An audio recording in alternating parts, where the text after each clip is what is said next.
Hey there, I'm not really sure where this story fits.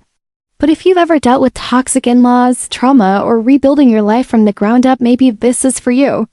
I just wanted to share my experience. Because honestly, it still haunts me.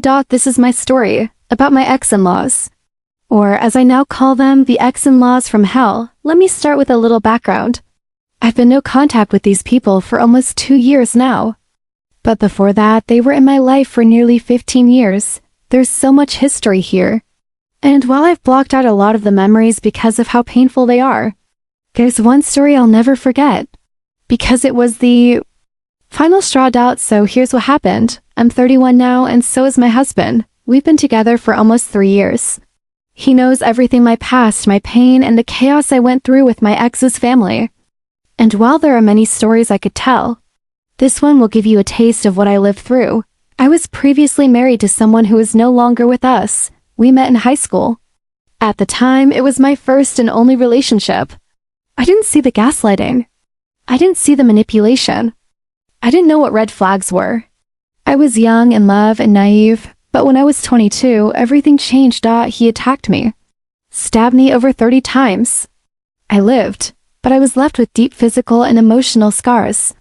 After that, I began to see who his family truly was, and to be honest, I believe they already resented me before the attack even happened. Somehow they blamed me for it. They tried convincing me that my own family didn't care about me, that they were trying to control me, when in reality it was them who were doing exactly that. They invited me to live with them, said they'd help me get back on my feet and help with the kids. At the time, I was desperate and vulnerable, so I agreed, but instead of support, I got constant criticism. Little digs, backhanded compliments. They made me feel small, insignificant, like I was a failure as a mother. Like no one would ever love me again because I was now damaged goods. They told me I was used up, that having kids and trauma made me unlovable. It destroyed what little self-worth I had left. All this within the first year after the attack. They drank. They self-medicated, but they never got real help for their grief. Instead, they projected all of it onto me. Over time, they began trying to isolate me. They didn't want me to find love again or build a new life. And while I did make some poor choices in relationships during my healing journey, I also did the work. I went through therapy. I tried to get better, but while I was climbing out of the darkness, they were pulling me back under. A few years ago, they even tried to get me to let my older children live with them. That's when I started to truly see their intentions. At that point, I was living on their property but in a separate house. I had a job in a small town 30 minutes away. I had a car. My kids were in school. I was saving to get my own place. And I had just started seeing my now husband who, by the way, could see through their behavior from the start. Even though I had my own space, I had zero privacy. They would enter my home without permission, go through my things, take my groceries. If I ever confronted them, they'd say I should be grateful because I was allowed to stay there even though I paid for everything myself. They'd get annoyed if I left the house, and annoyed if I stayed in. If they ever offered to help with the kids, it was on their terms. They only take one of the twins or act like it was a burden to take both. So eventually, I just stopped letting them, and when I did that, they acted like I was stealing the kids from them. As if the kids belonged to them, I still tried to be civil. I asked for their input while house hunting. What do you think of this one? I'd ask. And they'd respond with manipulative comments like, that's nice, but are you sure? We can't help you if you choose that one.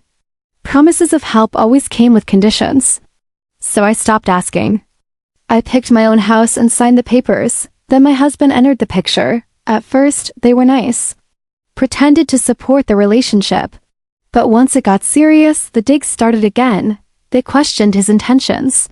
Said he wouldn't want someone with baggage. They meant my PTSD, my trauma, my kids, the same things their own son caused. At the end of the day, they didn't want me to move on.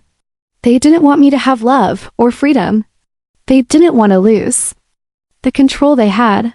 But despite all this, I tried to keep the peace. I thought I was doing the right thing by keeping a connection between them and my kids. Once my husband and I started living together, we were still dating. The kids would occasionally go to their grandparents' house, and they'd help by picking them up from school if I worked late.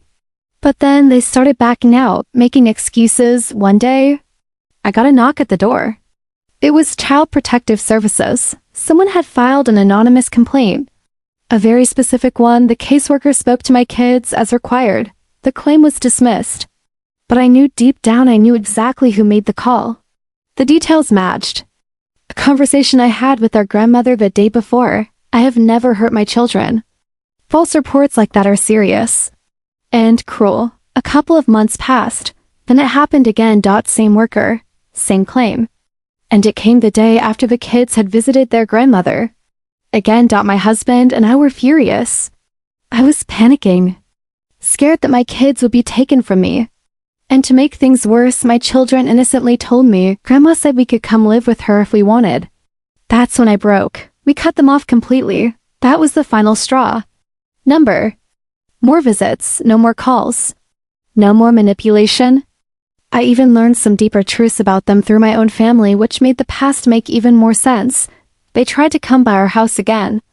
But thankfully my husband was there and dealt with them. I don't know exactly what was said that day, but after that they disappeared, and we haven't heard from them since. So here's what I've learned. It doesn't matter how long someone has been in your life.